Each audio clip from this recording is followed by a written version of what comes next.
Maths और Excel की next tutorial में आपका स्वागत है।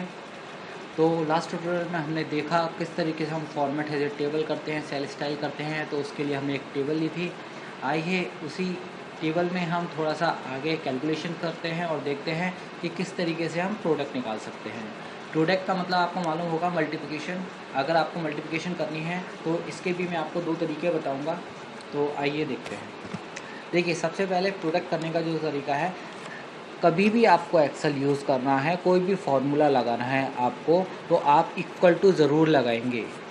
अब देखिए, हम लिखते हैं प्रोडक्ट। अब मुझे किस किस का प्रोडक्ट करना है, जैसे मुझे केवल जो सब्जेक्ट थे उनका मल्टीप्लिकेशन करना है। तो कहाँ से है सब्जेक्ट मेरा? 34 कौन से वाले सेल में है? B2 से लेके F2 तक। तो मैं यहाँ लिखूँगा B2 कॉलन F2 और ये प्रोडक्ट हो गया। आइए दूसरा तरीका देखते हैं। प्रोडक्ट, अब देखिए यहाँ पे हम लिख रहे हैं B2 मल्टीप्लाई। ये मल्टीप्लाई का साइन है हमारा। आप शिफ्ट दबा के जो 8 नंबर है उसको आप प्रेस करेंगे तो इस तरीके से निशान आ जाएगा। ये मल्टीप्लिकेशन का साइन होता है। C2 multiply by D2 multiply by E2 multiply by, और ब्रैकेट आप क्लोज कर दीजिए शिफ्ट दबा के 0। तो देखिए वही कैलकुलेशन हमारी आई है। इसमें हम एक और काम कर सकते थे। देखिए, जब हम इसका यूज़ कर रहे थे तो यहाँ पे हमने क्या किया है, फार्मूला बार पे चलते हैं ऊपर। यहाँ पे देखिए फार्मूला बार में जब हम इसका यूज़ कर रहे थे तो हमने प्रोडक्ट लिखा था, क्योंकि यहाँ पे हम प्रोडक्ट का सिंबल ऑलरेडी लगा रहे हैं इनके बीच में B2 इंटू C2। तो आपको अगर आप प्रोडक्ट ना भी लिखें तो भी आपकी कैलकुलेशन आ जाएगी। ठीक है, तो आपको जैसे भी करना हो आप कर सकते हैं। आप अगर प्रोडक्ट लगाना चाहें तो लगा सकते हैं, जिससे अगर आपके काम को कोई देखेगा तो उसे इजीली समझ में आएगा। ठीक है, आइए आगे चलते हैं। अब हमें एवरेज देखना है तो इसको थोड़ा इस तरीके से मिनिमाइज़ कर देते हैं हम, इससे हमारे काम में कोई फ़र्क नहीं पड़ेगा। जब हमें इनकी रिक्वायरमेंट होगी तब हम इसे मैक्सिमाइज़ कर लेंगे।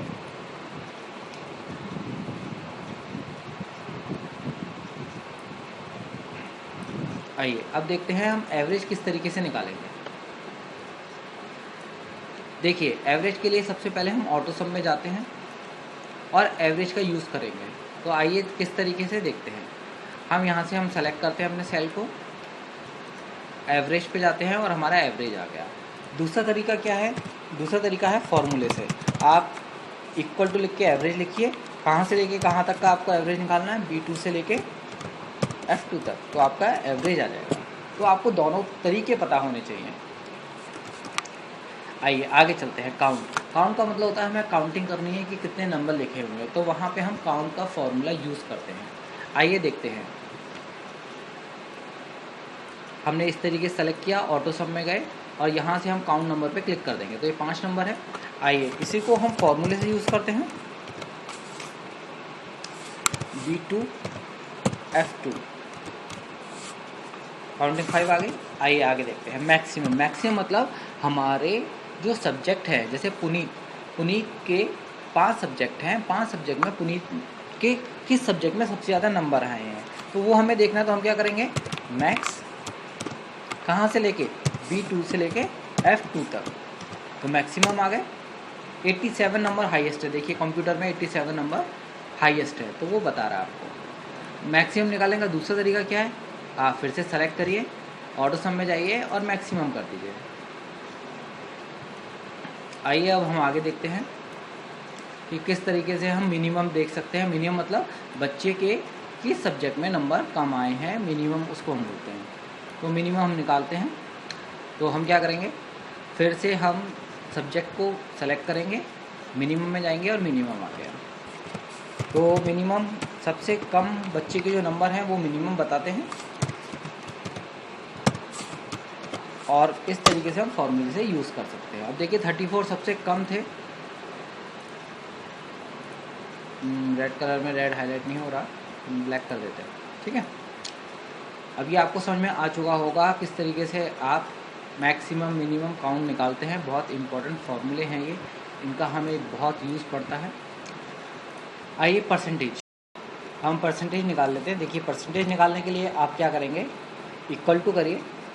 अब आपने सम 3 स्टाइल से निकाले थे, 3 फार्मूले से निकाले थे। आप कोई सा भी एक सेल ले लीजिए। तो मैं G2 वाला सेल ले लेता हूँ। आइए अब देखते हैं G2। अब जब हम परसेंटेज निकालते हैं तो हम परसेंटेज ये देखते हैं कि हमारे पास कितने सब्जेक्ट हैं। तो मेरे पास 5 सब्जेक्ट हैं, मतलब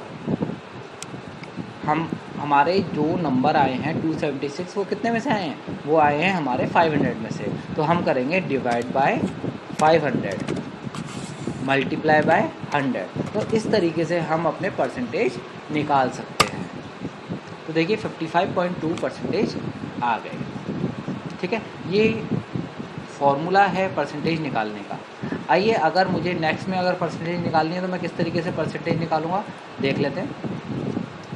जैसे अब मैं सेल में हूँ G3 में, और परसेंटेज कितने में से निकाले जा रहे हैं, टोटल में से। टोटल कितने सब्जेक्ट हैं, 5 सब्जेक्ट हैं। तो 500 में से हम निकालेंगे मल्टीप्लाई बाय 100, तो 53। तो हर एक के परसेंटेज हमारे सामने आते जा रहे हैं। मैं इसे ड्रैग कर देता हूँ तो सबके परसेंटेज अपने आप आ जाएंगे। आइए अब हम देखते हैं रैंक। जैसे आपने देखा होगा आपकी क्लास में स्टूडेंट होते हैं 50, तो 50 में से क्लास में कौन सा बच्चा फर्स्ट पोजीशन पे आया, तो वो किस तरीके से निकालेंगे। तो अभी हमारे पास 9 बच्चों का डेटा है, तो हम 9 में से देखते हैं 9 बच्चों में से कौन सा बच्चा फर्स्ट आया, कौन सा सेकंड आया, तो किस तरीके से निकालेंगे। आइए देखते हैं। देखिए सबसे पहले लिखिए रैंक, उसके बाद सिर्फ दबा के ब्रैकेट।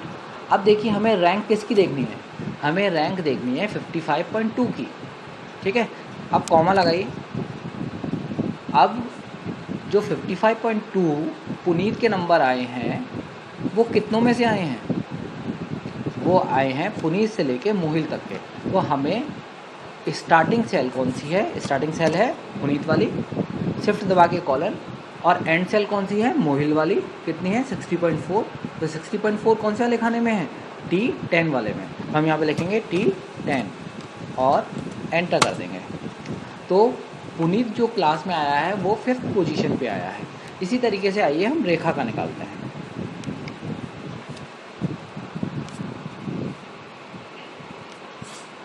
रैंक, अब ये कौन से सेल में है, हम T3 में, T3 कॉमा। अब इसमें पहली पोजीशन पहले बच्चे का नाम क्या था, पुनीत। तो पुनीत कौन से वाले सेल में था, T2 में। तो हमें T2 लिखना पड़ेगा हर एक में, और आखिरी में T10। ठीक है, तो ये क्लास में 6 पोजीशन पे है। आई होप आपको ये समझ में आ रहा होगा। अब देखिए दोस्तों, जब हम सेल पे चलते हैं, राकेश के पे हम काम करते हैं, तो राकेश में क्या हुआ, T6 T2 से लेके T10 तक। तो इसने ऑलरेडी कैलकुलेट कर लिया 70.4, सबसे ज़्यादा नंबर हैं, तो ये हमारे क्लास में फर्स्ट पोजीशन पे आ रहा है। तो इस तरीके से देखिए फर्स्ट आ गया, सेकंड आ गया, 8, 6, 5। अभी हम और आगे कैलकुलेशन करते हैं तो हमें पता लग जाएगा क्लास में कौन किस पोजीशन पे आ रहा। तो देखिए दोस्तों किस तरीके से हमने ये सब कुछ सॉल्व कर लिया।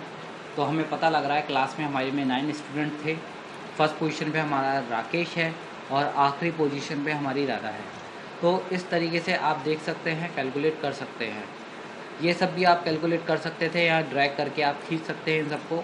ऑलरेडी मैं बता चुका हूँ।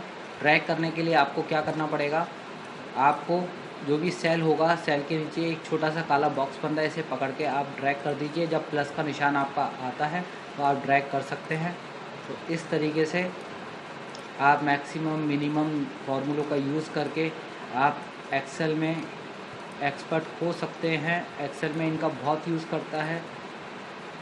आप कहीं पर भी ऑफिस में जाते हैं, वहाँ पे आपको परसेंटेज वगैरह निकालनी पड़ती ही है, सब निकालना पड़ता ही है। अगर आप मैनुअल निकालते हैं तो हो सकता है आपसे गलती हो जाए।